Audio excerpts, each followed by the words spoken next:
And 38% of those households are struggling to pay and then making active decisions about whether to heat their homes or put food on their table, heat or eat. This is the story of how AI innovation is tackling the 4 billion UK energy debt crisis by rethinking how people pay their bills. Fliss, Berridge and James Sharpe provide a solution helping vulnerable households manage their bills through compassionate collections. I've called it compassionate collections with kindness. It's compassionate collecting of money that is owed, undeniably. We have built in partnership an intelligent recommendation engine that consumers to break that payment down into smaller, manageable chunk based on the intelligence that we gather from account information services. It's like having a critical friend for your bill payment, gives you nudges. It does it intelligently and compassionately. Hey, before we dive in, can I please ask you for a big favor? If you are enjoying these conversations and getting value from the insights our FinTech leaders share, please hit the subscribe button below. This is the easiest way to support the show, and it could mean a lot. My commitment to you is every single week, I'll continue to bring more founders and product leaders that share with us the strategies that are working today to drive innovation and FinTech growth. Thank you, thank you, thank you, thank you.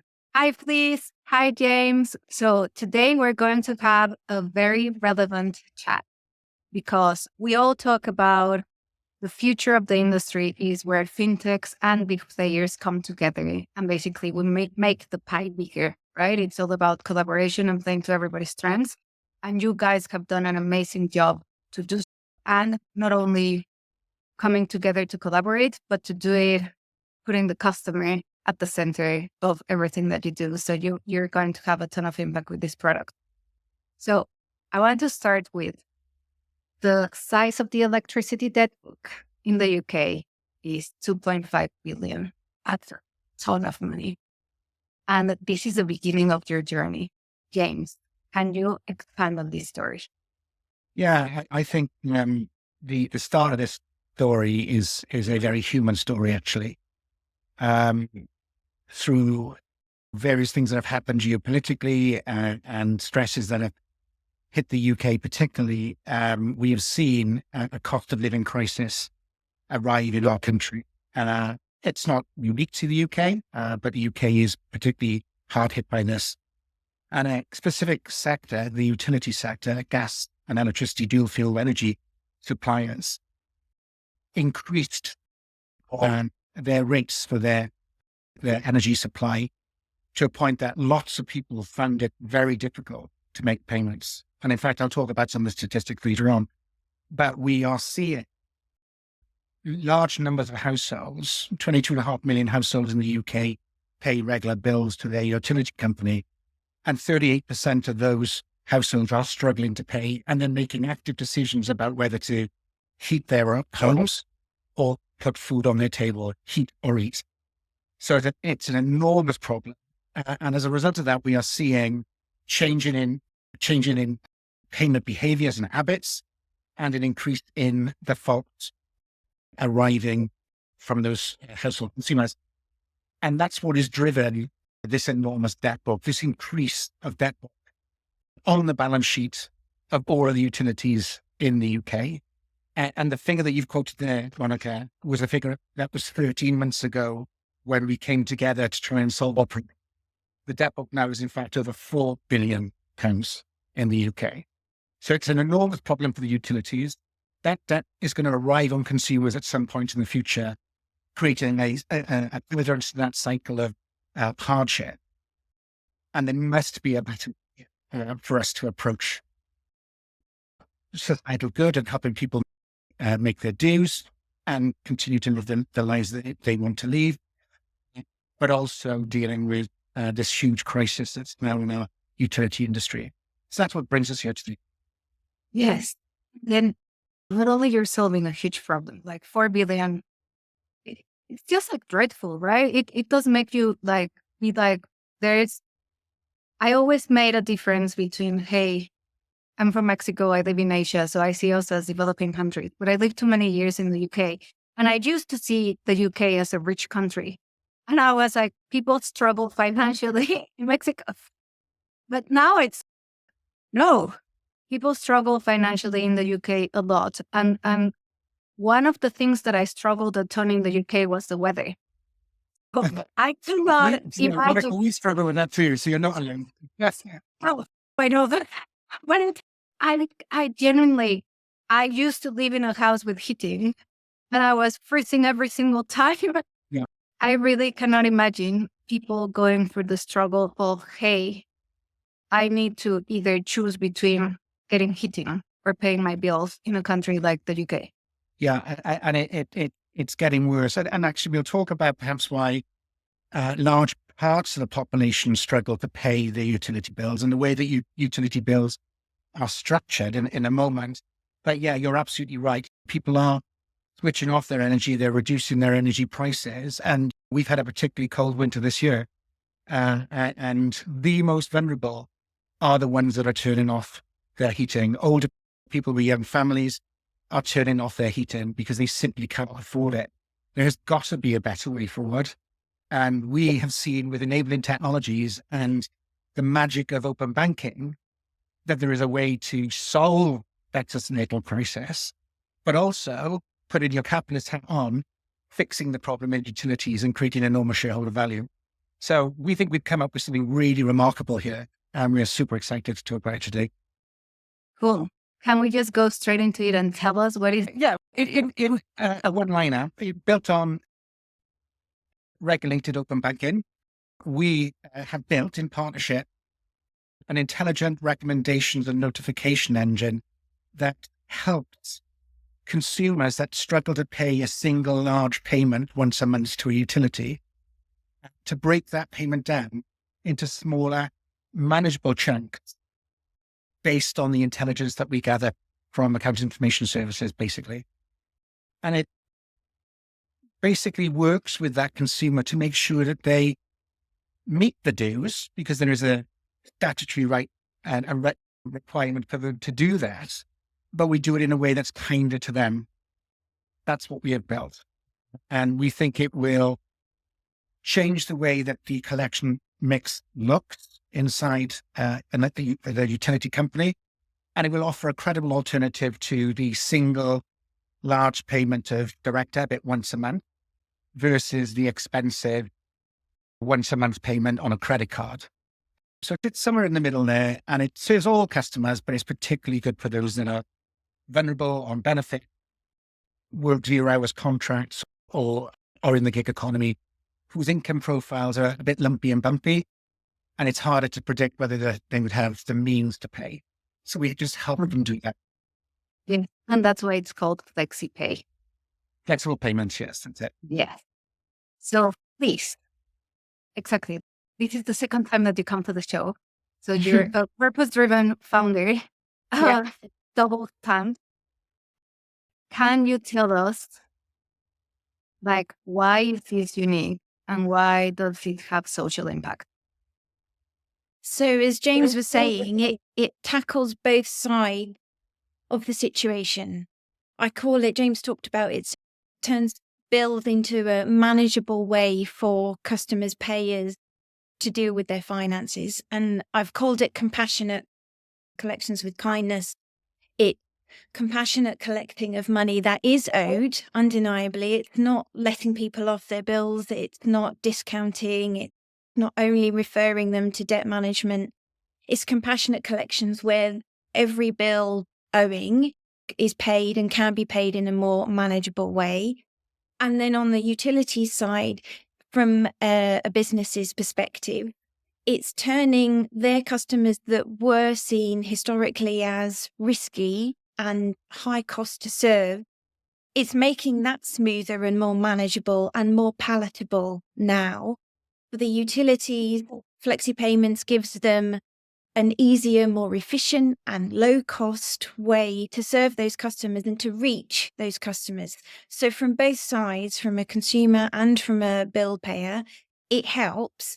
And instead of this negative spiral where those on lower and or lumpy incomes are finding life even more difficult than those of us that are lucky enough to have a bit of a float in their account at the end of every month, it's turning that negative spiral where things just get worse and things are just harder into a win situation. And that's just fantastic. And that's why Ordo are fully behind the Eviden solution in our partnership, because it serves the need on both sides, businesses and consumers.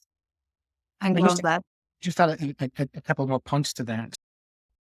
What we've done here is we built something that deals with the three inertias that are surrounding the way that consumers engage with their utility. We have a prevention capability, preventing people creeping into arrears and falling away. And it's important to bear that in mind, because talking to utilities, they're telling us that if they engage a consumer in that first month where hardship is creeping in, they have something like a 95% chance of recovering all of their dues. If it's 3 months, and it's typically 3 months before the utility thoughts that a consumer has failed to pay twice, and on the third month they go, hang on, what's going on? At that point, there's about half a chance of recovering all of the dues. And if that continues to over 6 months, then you've got almost no chance without going to nuclear options of getting county court judgments and entering people's homes and taking their possessions, which is not a place anyone wants to be. So we can deflect brunt in that prevention phase. We've spoken about the ease of collections, the secure, frictionless, smaller bites of that deal taken through consent via the open banking platform. So that's the heart of what we do. But then the last bit of it is when we find people that are unfortunately in arrears, they are in hardship. It's often very difficult for those people, firstly, to speak about it, and then it's quite intrusive, the recovery motion, the way that the affordability check is done, how they prove what their income has been over the last 2 or 3 months, the manual process that takes. And often it's quite demeaning or it's very scary. And those that are particularly vulnerable find it extremely difficult.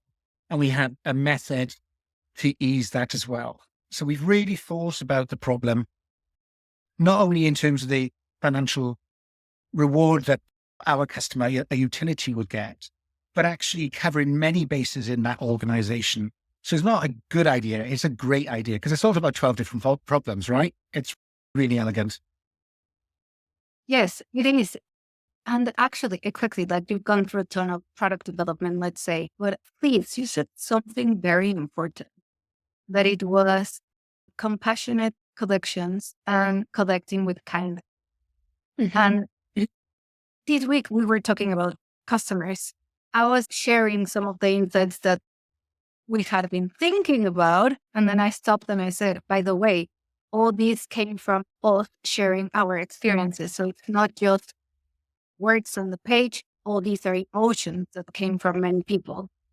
And I love that we can have all the methodologies in the world and design thinking and follow the process. But I do believe that we need to put emotion in the thing that we're building to really make a difference. Can you guide us through how did kindness get into this field? Sure. People have a relationship with money, whether they realize it and are aware of it or not. And it can be quite deep-seated psychological reactions to situations concerning money. And when we built our system, for example, several years ago now, we took out we did an exercise with a customer experience company to help us design our system and the look and feel of it to give people calmness and comfort when they were doing these actions of dealing with their money. Because there are two things that people tend to be quite often nervous about in life. One of them is finances and one of them is new tech. So put fin and tech together, people are going to be often quite nervous about dealing with your solution and your service. Couple that with an essential bill that in that sort of, to get all philosophical, Maslow's triangle of need, that bottom rung of safety, home, warmth, as you were saying about the British weather, it goes fundamentally to people's survival and how they live day to day and how comfortable or not that is. And having something that allows people to pay those bills, heat their home, that actually reflect their life and respond to their income frequency and amount, rather than expecting people's lives to fit their bill structure, that is going to be more fitting. And so if you can send somebody a bill that is payable by installments, and so that they can pay £10 a week, say, rather than £40 a month, that is going to be more successfully collected for the utility and easier to manage for the consumer. And so it's a no-brainer to add in kindness and thoughtfulness to your product. And you can do that still in a way where the business doesn't lose out. In fact, we have seen when we've been trialing the experience, we can get ahead of you because of the comfort and the trust that you can build with the consumer. In the sense that, back to that, a big chunk, something like 40% of our population isn't salaried, in the sense that they have income, but it doesn't arrive in a convenient paycheck once a month, right? That you can then plan your bills and your expenditure around. So what we're able to do is understand with the technology when the income frequency is, understand whether that income is steady, at a steady state. So if it was a benefit, say it would arrive on a Tuesday or a Wednesday, and it might arrive once a week, once every 2 weeks, or once every 4 weeks, the system understands that. And we go and have a quick look at the AIS when we know there will be funding. We will know the pattern of expenditure, and we will make a recommendation to say, you could afford to pay whatever amount you can afford. And we suggest that intelligently through the channels that they have signed up to. Those that have regular steady income, but on dates that are not once a month, the benefits of one cohort. Gig economy and the 0 hours contracted people, they get paid generally once a fortnight, and they will have different size incomes based on were they called into work under the zeros contract, or did they go to work, right? I'm an Uber driver, I choose when I want to drive. My income is determined by how much I drove in my income period. So what we're doing is we're almost helping them with cash flow and financial planning. And with these ever so slight nudges that we can give with the intelligent recommendation tool, we can get them to build that comfort around money. Yes. And they can build their trust in open banking because they see a value in the experience that they're getting, and it eases their life. Yeah. And it means we can then start saying, look, we can start building you up, building some credit in your account, take away some of the surprises of cold weather, and will be part of your journey to make sure you protect the interests of your family.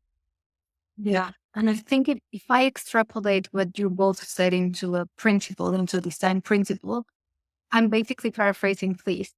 That basically is hey, we are designing financial services such that we're designing financial services around people's lives and habits rather than the other way around, getting people to adapt to the way in which we operate traditionally as an industry. And I think about it, all disruptive technologies, and this truly is disruptive. We haven't seen something move like this, perhaps since contactless, and then before that, faster payments, which that Fliss has been part of as well.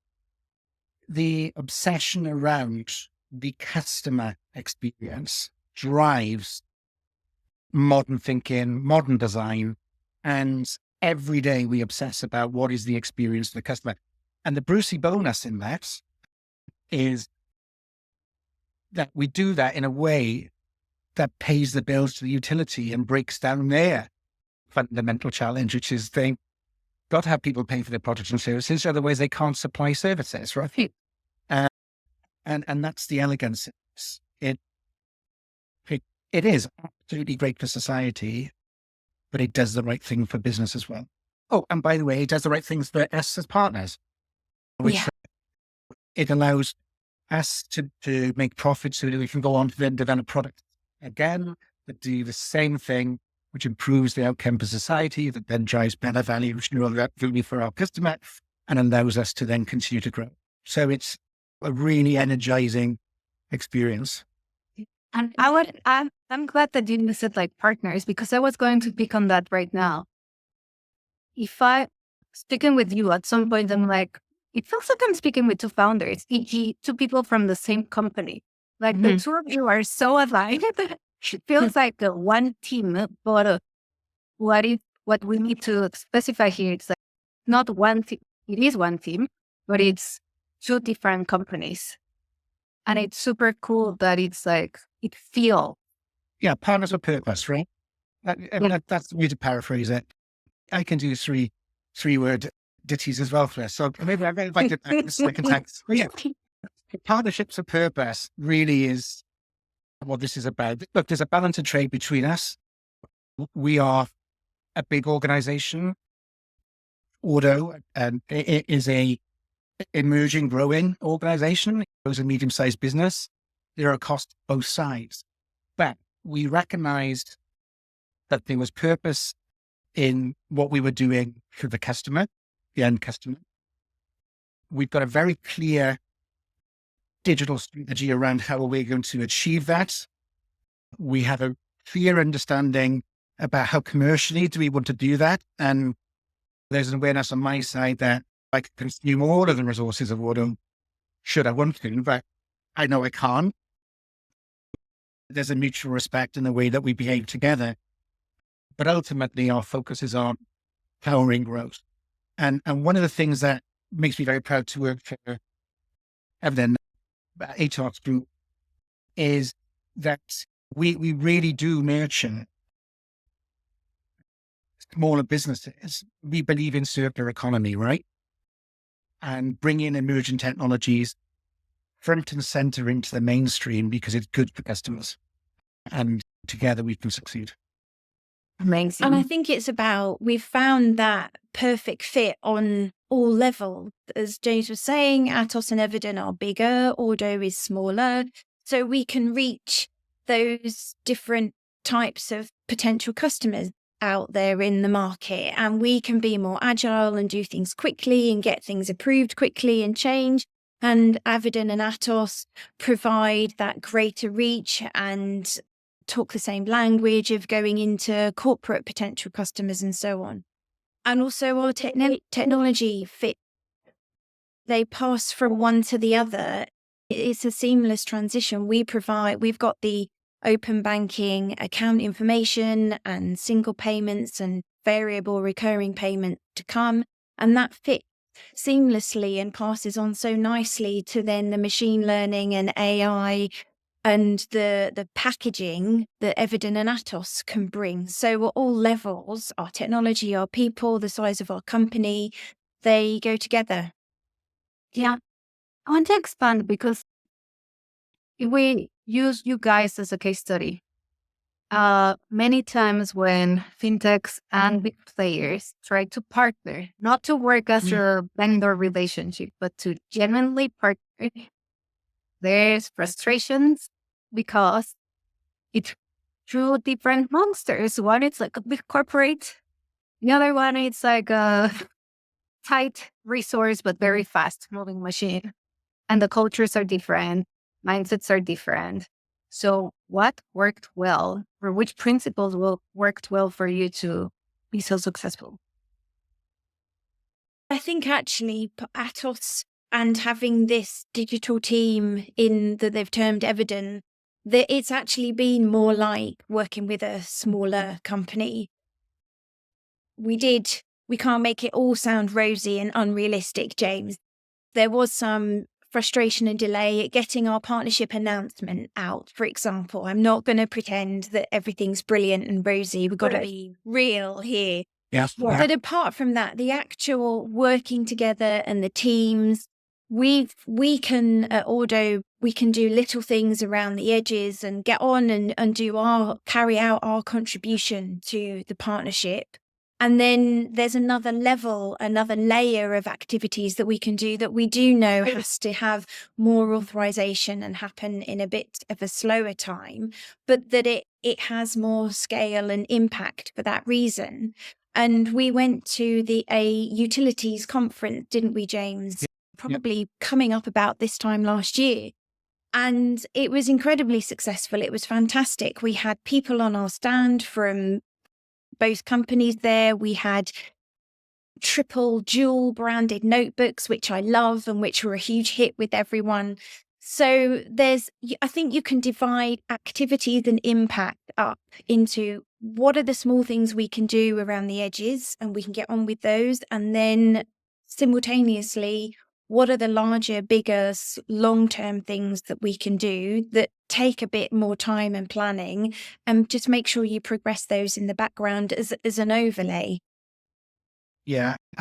Just to add my 10 cents into that, I have, in my career, I have run alliances, and there is balance of trade and balance frustration. And plus, I understand your pain.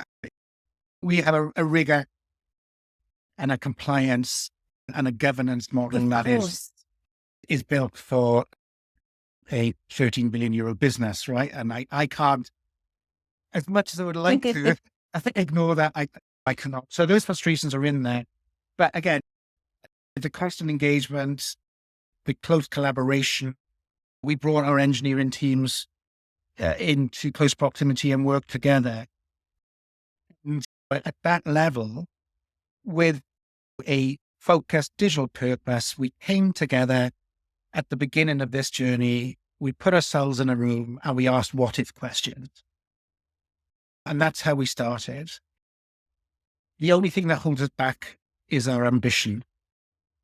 And we put our ambition in the room and we said, do we think we can prove that this works? And we prove it in 6 weeks. And then we begin to productionize the things that we need to do. And from the outset, we could see that there was enormous value in creating a partnership that then goes on to do the things that what we really want to do, which is affect the outcomes for our customer. Yeah. And you guys expand on the 6 weeks. And I'm going to say why. I've worked in different types of organizations. Some of them, let's say that you guys, it's like the innovative process is well done. And it's a belief, a cultural belief that something can get done in 6 weeks. Yes. And then there's other cultures where we're like, oh my God, you want me to do all of this in just 6 weeks? And I'm like, yes, it is possible. But it's a little bit of a mindset shift and also a process shift. So how did that work?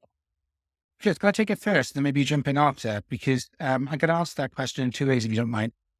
Firstly, in the situation that I work for this enormous business with governance and compliance that we've already spoken about.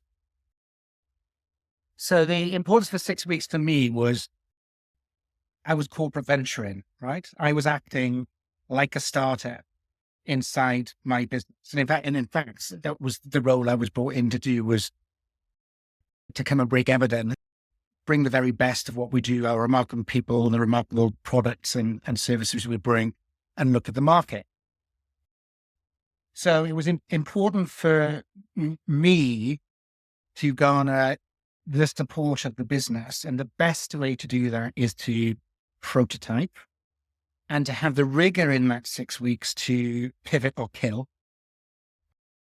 So we chose the thing that was fundamentally hard in the what if scenario planning that we had been doing.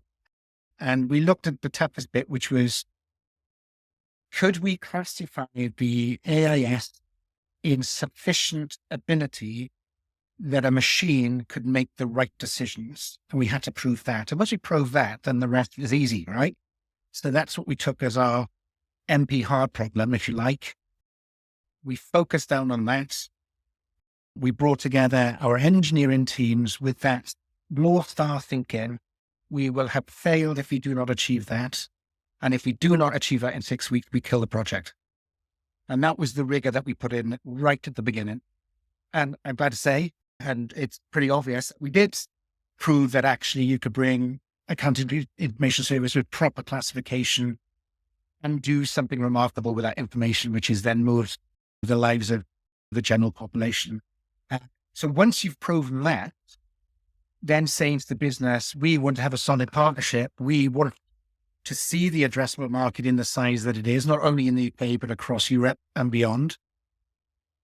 Do we have the permission to carry on? And let's not put words in your mouth, but I'm going to do it anyway. I trust you, James. Yes.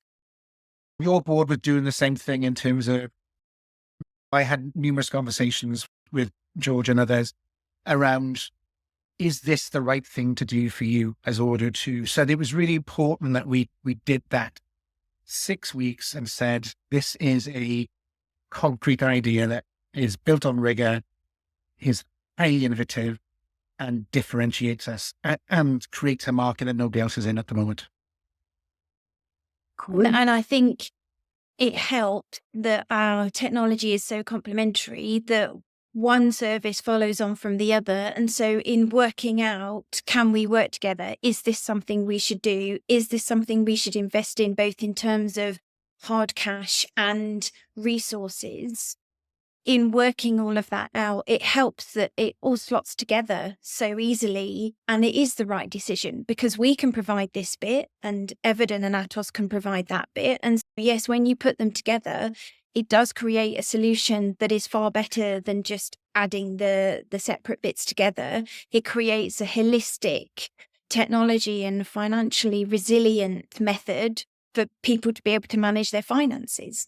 And then I think putting that in our marketing explanatory how-to video with giving examples of some characters really brings that solution to life and demonstrates why we're doing this. Why is it worth putting effort into investigating? Is this partnership worth it? Because we can make that change and have that impact to the everyday person on the street. I love that. And we'll go into the characters, e.g. our customers, very soon. I just want to step back. I try to put myself in the shoes of the customer, in this case, in the shoes of the listener. All these questions come to me as I'm listening. If I am the audience and if I'm listening what you just said, probably I'm like, oh, this is super cool. And then coming back to James, you talked about we can do this in 6 weeks because we've had specific rigor and discipline and practices. Yeah. Probably the listener will be asking him, how? What do you mean? Can you expand?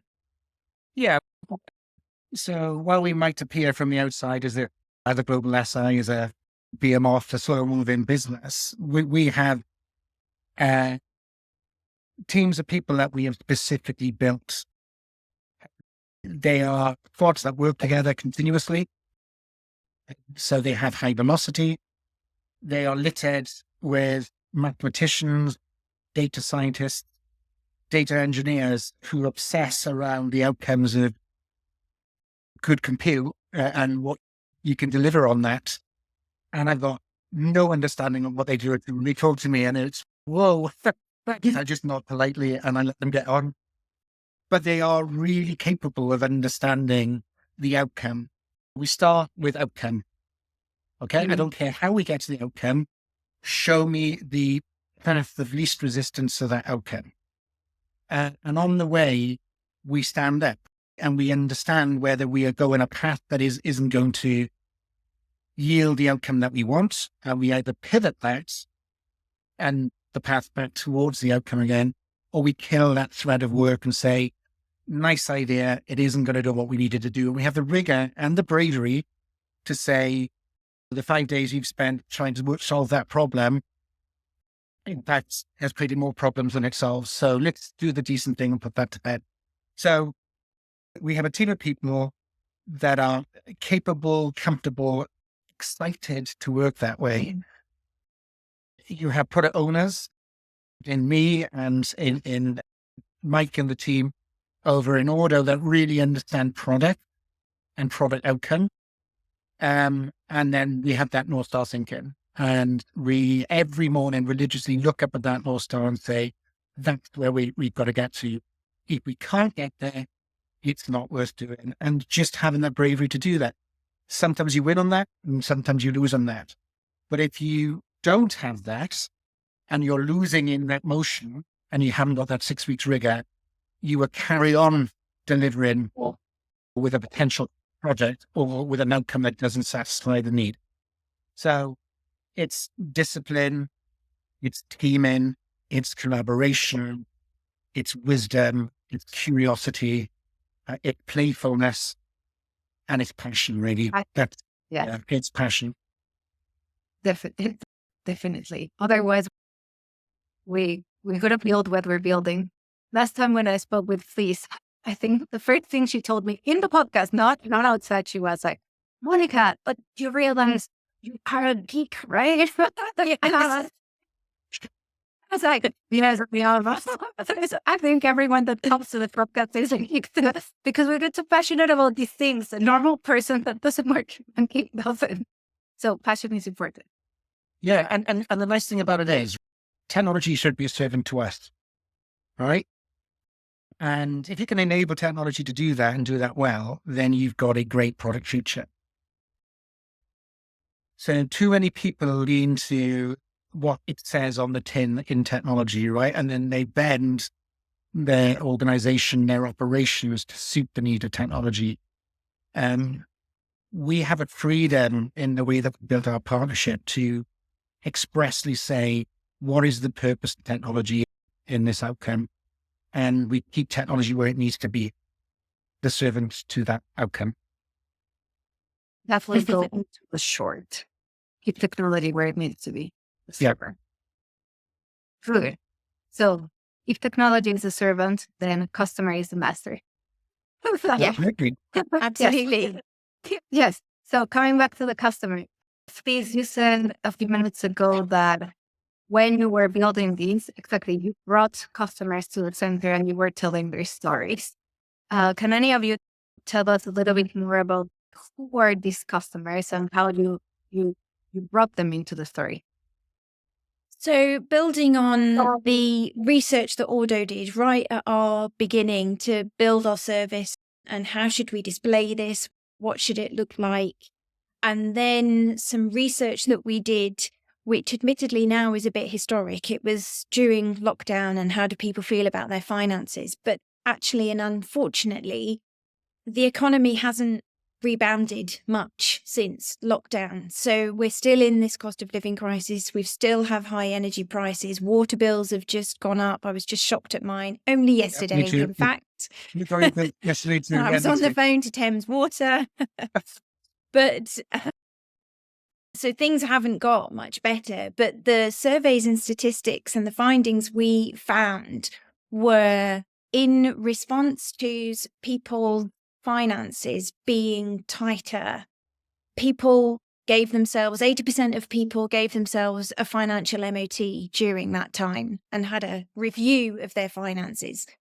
And in looking at their finances, which was their stress reaction to, oh my goodness, this is pretty uncomfortable, 40% of those people started cancelling their direct debits.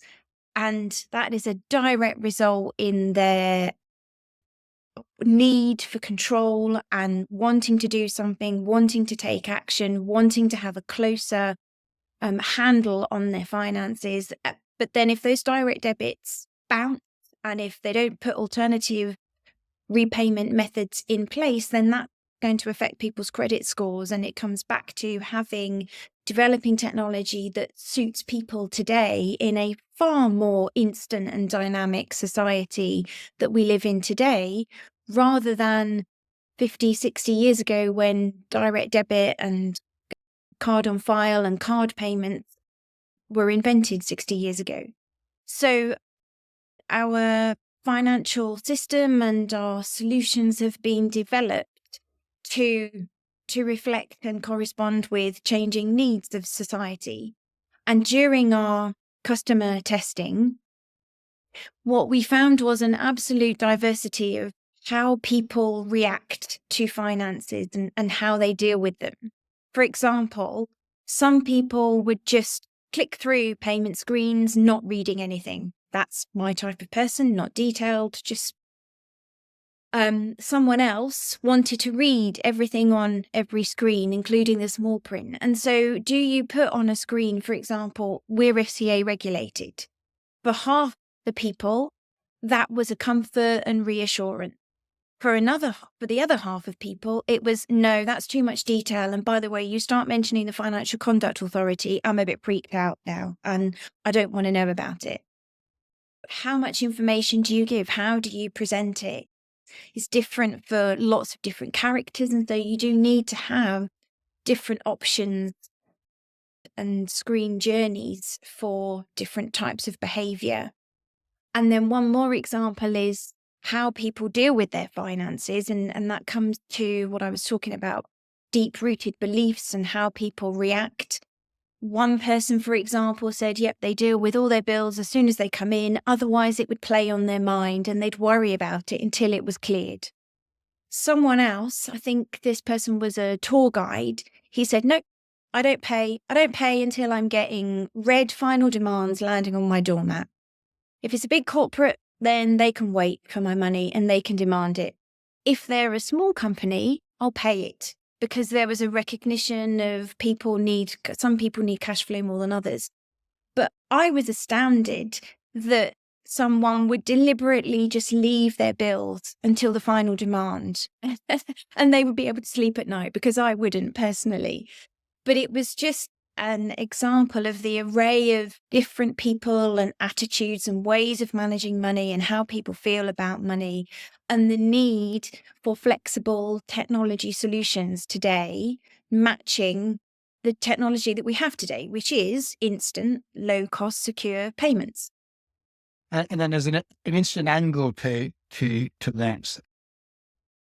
When I was conceiving the idea over a pint in a pub,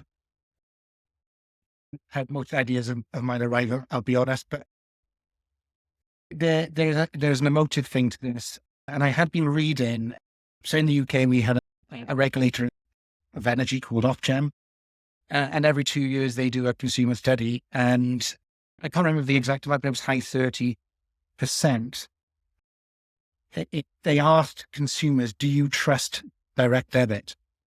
And the answer was resounding no. And the reason for that was, in the cost of living crisis, right when that crunch hit, the response of the energy companies that could see the wholesale price skyrocketing, in some instances, was to treble or quadruple the size of people's direct debit unilaterally.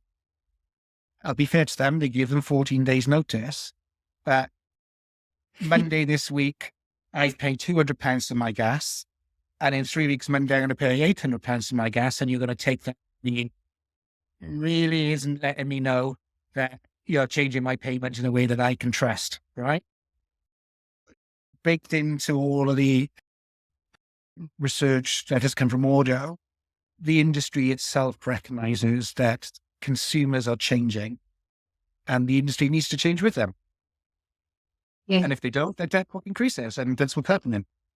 And I think that's key, because that's what you guys see, right? Like, consumers are changing and consumers change all the time. Your product allows allows the utility companies to identify if there's a signal that it's telling me, hey, this customer is about to change their behavior. Therefore, we need to treat it in a better way such that it's good for the customer. Yeah, and in fact, there are triggers that are implicit, particularly around direct debit. There are two signals that are sent. If a cancellation is made, a signal is sent. It's called ADAC, which we can intercept and use that as a recovery process, a deflection to go into a quarterly bill, say, and paying on credit card, which is supremely more expensive than taking a direct debit transaction. So that's good for we can transact lower, in many cases than direct debit, and significantly lower than credit card. And then there's an ADR, which is where there has been a failure, a return of funds back through the direct debit system, which attract a cost to the utility and often attract a cost on the retail bank side of the consumer. So they get a double hit. They get a £7.50 fine because maybe they were 1 penny short that day that fixed amount needed to go out of their bank account. All very frustrating for the consumer. And we can take weeks before the utility recognizes that's happened. And then you're in that cycle where I've now fallen 1 or 2 payments behind paying my dues, and you're creeping into harder territory to recover. So there are things like that. We can, with smart marketing and the use, because in essence, the technology is white labeled for all intents and purposes. The consumer is interacting with utility that just happens, provides new and more interesting ways for you to make your payments. With good marketing, you can move good payers that have elected to trust issues on direct debit not to do that anymore.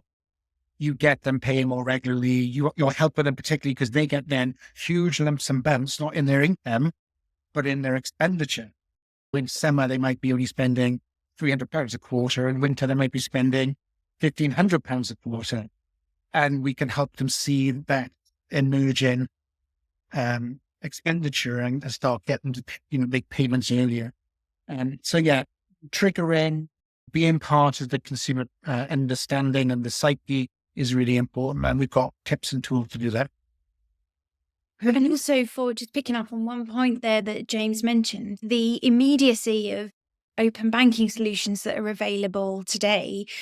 Card payments take multiple working days to clear and go through. Direct debits take a couple of weeks to set up and then 3 days to clear.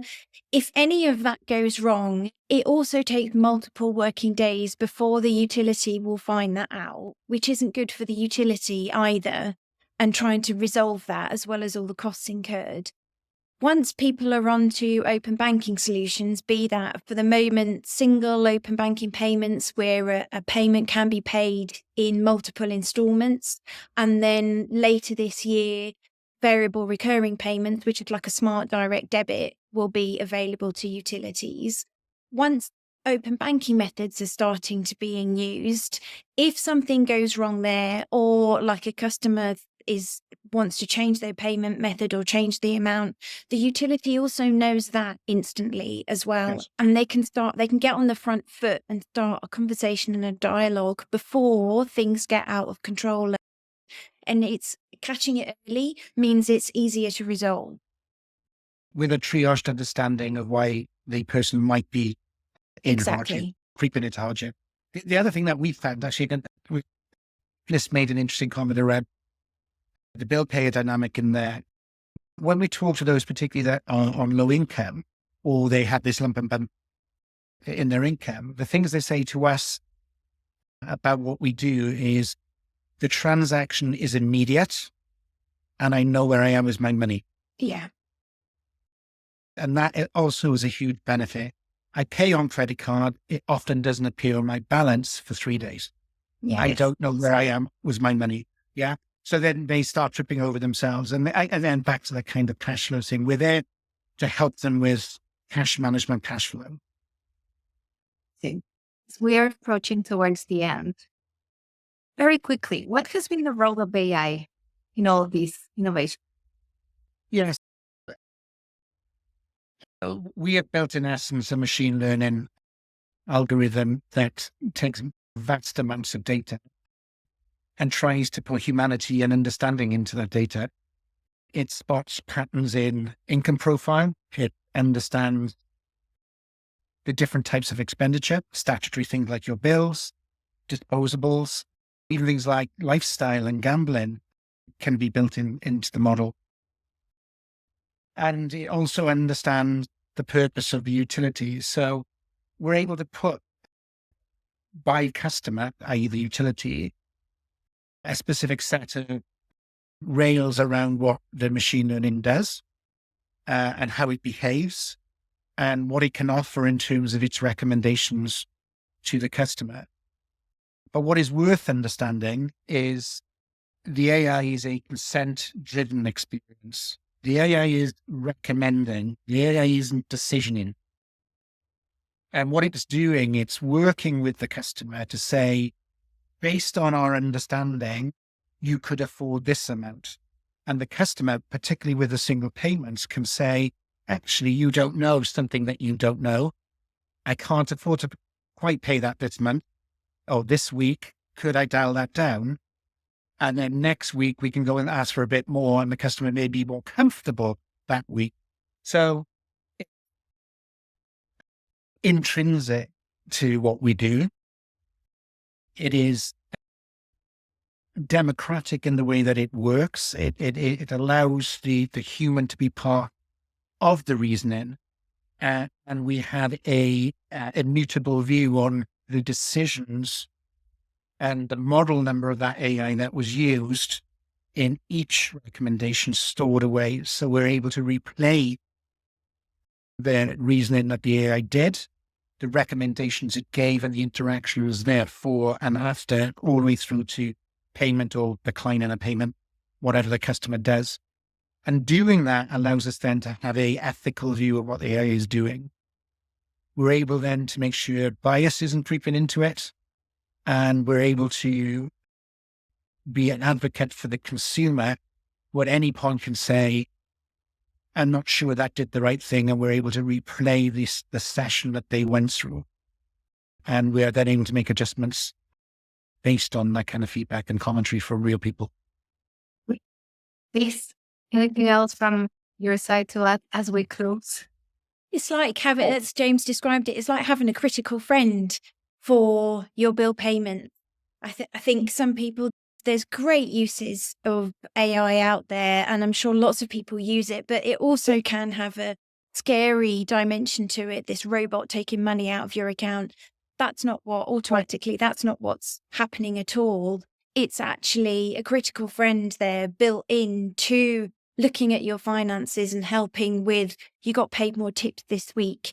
How about you pay off more of that bill to get ahead or catch up on a previous week?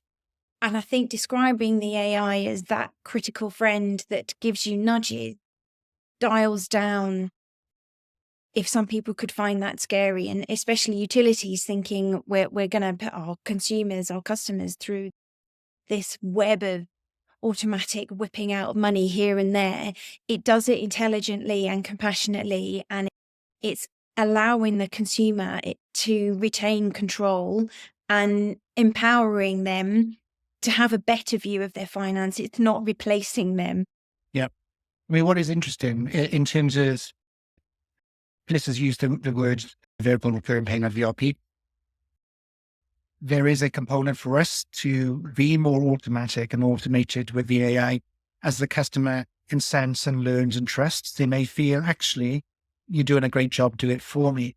But even then, and this is where our partnership takes strength from the Ordo capability, the VRP allows you to put guardrails around what could make automatically be taken, a max low and a max high and a max total in any given period. So a customer can have total confidence that thing is not a unilateral experience to them. And that's what's fundamentally important here. Yeah.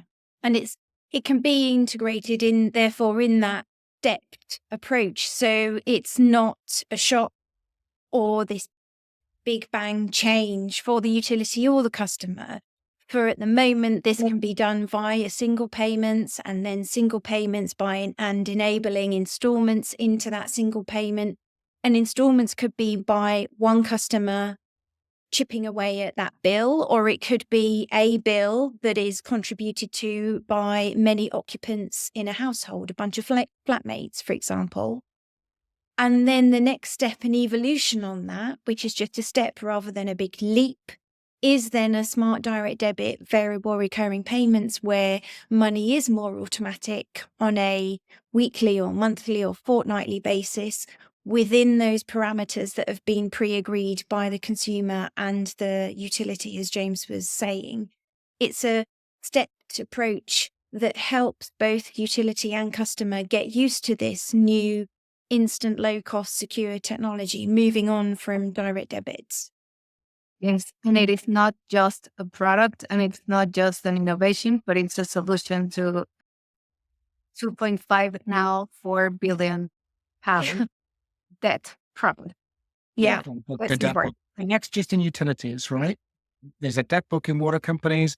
There's a debt book in local councils and local government. There's a debt book in the tenant's office. So we've started where there is a enormous societal need because of the fundamental need for people to be healthy, heat their homes and survive. And we are now looking at the broadening of the sector and in fact taking this across Europe. Amazing. It's been absolutely amazing having you in the show. And I'm like, and thank you for building such a great product. It's good because it's like, Monica. just seeing. That's the show. But it's nice when you're like, yes, that is a good product because of like everything that we've been talking about. So yeah, it's been great having you here. It's been Thanks a lot, fantastic to be here. Monica. Thanks for the invite. Thank you, everyone. See you next week. Okay. Bye.